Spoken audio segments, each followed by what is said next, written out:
but we've gone through a number of heavy trials. My dad, I don't know if when I was here last time, because it was 2 years ago, but 2 years ago in July of 2008, my dad was, he was going in for just a simple knee operation, and he ended up coding twice. And we didn't know what happened. We thought it was maybe the anesthesia or something. We didn't know what happened. And it turns out, it took them a while to figure it out, but they did a bunch of CAT scans and x-rays and things, and they found out that he had asbestosis. And here, when he was just a kid, he was working for the electric company in Philadelphia, and they were underneath the streets, and they were laying the steam lines down there, and evidently they used a lot of asbestos down there. And he ended up getting his lungs coated, and what was weird was he had some, like when I was in college, he had a bunch of angioplasty, and he ended up having open heart surgery. So he had like all of this work done, which to me was like if it was going to show up, you would have thought, if you're taking your heart and lungs and moving them all around and and doing all the stuff they do, I thought for sure it would have would have shown up there, but didn't show up until just this time 2 years ago. And when it showed up, the doctors came in and they had absolutely like zero bedside manner. And my dad's like right there, and he just telling my mom and all of us, well, make plans, because he's got 2 weeks. That's what he's got. He's got 2 weeks to live. And we're like, what? He came in for a knee operation, and he's got 2 weeks. And it was unreal.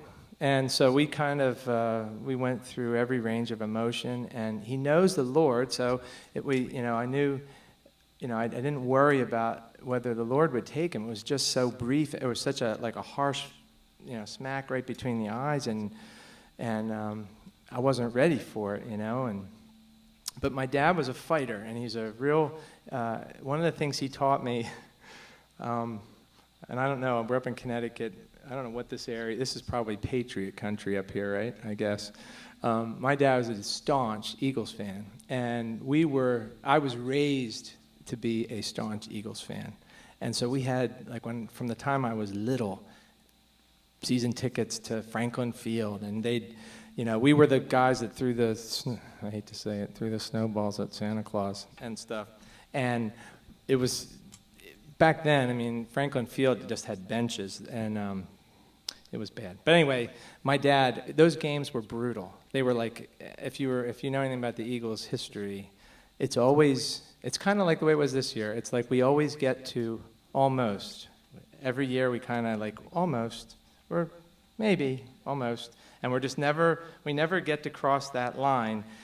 But hope springs eternal. Like we're always, believing that this could be it, And my dad taught me, even in those years in the 70s, when they were like, if they won 2 games or 3 games, it was brutal, and they'd be getting killed. And it's freezing cold. My dad would make us stay until the end of the game. It didn't matter if there was only 2 minutes left and they were up by like 3 touchdowns. It was always like there's always a chance that something, Hail Mary, quick timeout, onside kick, all this. There's always a chance. So everybody else would leave, and we'd still be there. And he taught us, in that way, just to never give up on anyone, and just to persevere. And it was funny because that was his whole life, and even in his dying, that was the way he was, because they told him he had 2 weeks, and it went 2 years. He carrying an oxygen tank, doing the whole thing. He got to the point where they allowed him to go home. Before it was he was going to have to stay in this care facility, and there's no way he was going to get out of there. And he just fought and fought and fought until he was able to my mom was able to help him and take care of him and go back home. And then it started to look like he was getting better. But he fell, I guess, in the spring of last year, and that was kind of the turn. And then it just got kind of worse, and he couldn't come back from that. But he fought a good fight. And in November, the Lord was very gracious in the way he took him home, and with all of us there, and my mom, and he even was saying his last words were, help me home. Would you help me home? Help me get home. And we were like, back to the apartment? No, help me home. And so I know he's home. I know that's where he is. And I know I'm going to see him again. But that was hard. That was a really hard trial for us. And as many of you know from some of the stories I've been telling for years since I've been here, and for those of you, for the benefit of those who haven't heard me before, the Lord gave us a very special child, a handicapped child that couldn't walk, couldn't talk, couldn't eat, was tube fed, had a social smile, knew her name, could light up the room with her smile. But for 15 years, she was a blessing that sometimes God gives us presents and they don't come in nice shiny paper with a nice shiny bow. A lot of times he gives us presents that they don't appear like that, and it takes us, if we're willing to take the time, you can start to see the gift that it is, and then it's such a profound gift. And Amanda was a profound gift. She changed my world and changed the way I viewed my life here, helped me long for my real home. All these songs, this ministry, it really happened because of Amanda. And people ask us, well, why is the ministry called Blessed Hurricane Ministries? They used to think we were like a Katrina relief fund, and I'm totally willing. I was like, no, you can send your checks here for that. That's great, but but that's not. No, it's actually comes from a Charles Spurgeon quote, and the quote is this: the quote that Spurgeon, and I love his morning and evening devotions. Are just awesome. And a lot of the songs you'll hear that I write kind of come from there. This one that I'm going to be doing comes from Spurgeon. But his quote was, in seasons of severe trial, the Christian has nothing on earth that he can turn to, and he's therefore compelled to cast himself on his God alone. When his vessel's on its beam end and no human deliverance can avail, he must simply and entirely trust himself to the providence and care of God. Happy storm that wrecks a man on such a rock as this. Oh, blessed hurricane that drives a soul to God and God alone. And when the Lord gave us Amanda, she was a blessed hurricane. And I clung to the rock, and I cling to the rock because of the things that the Lord taught me through Amanda. She helped me to just stay in God's doorstep and just constantly be crying out to Him. And so I long for Him. I long to be home. I long when He took Amanda home in 2003. She ended up with double pneumonia, and when she went home, I didn't think I'd ever sing again. I didn't think I could ever. Everything changed for me. It was the whole landscape changed for me, and I was just so broken, and I wondered how. Amanda was my compass. She was the one. She was always pointing me home, and so when the Lord showed me that she's pointing me towards home now more than ever.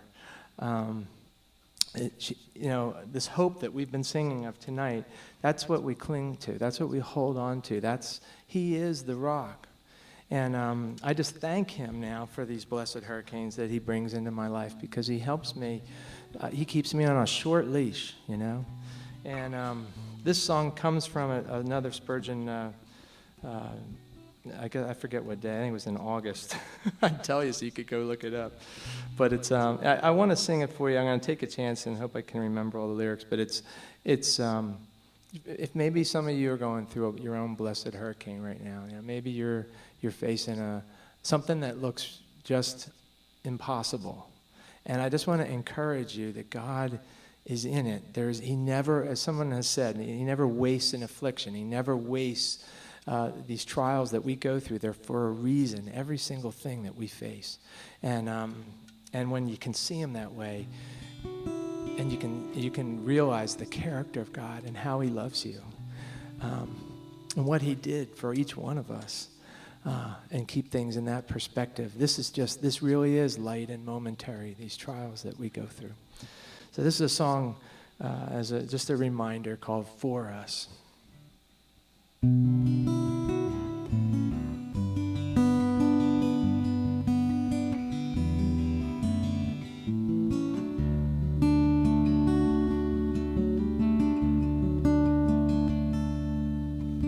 Long before the worlds were made, before his handiwork displayed, a message was to be conveyed. God is for us.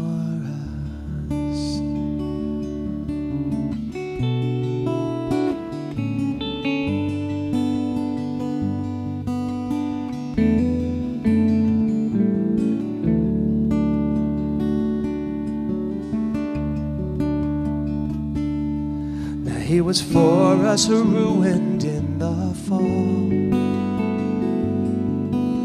He loved us notwithstanding all. Yeah, he was for us, rebels to his grace, as he helped us humbly seek his face. Oh, believer, lift your gaze to the King of endless praise. Marvel this delightful phrase. God is for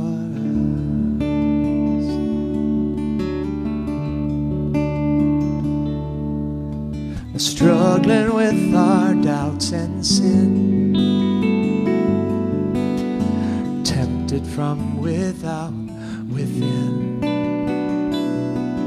Oh, there's grace sufficient, lean on him. God is for us. He's for us.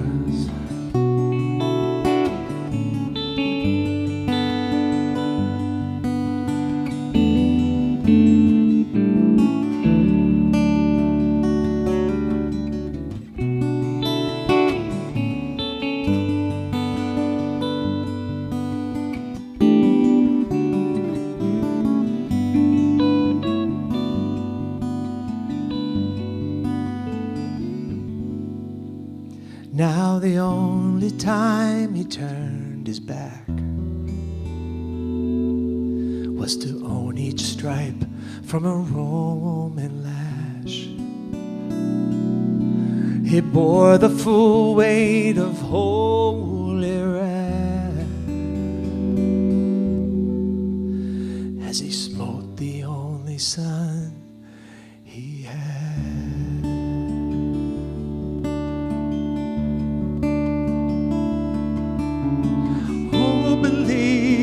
Lift your eyes to his precious bleeding side. Wounds of costly love that cry. God is for us.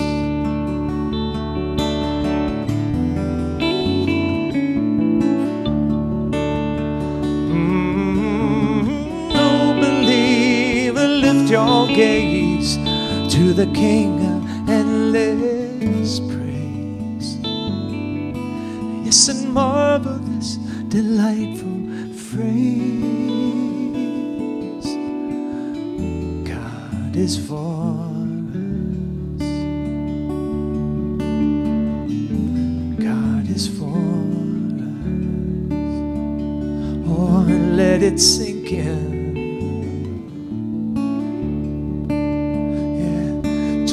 Sink in. God is for you, not sees you, He knows you, He loves you, He's for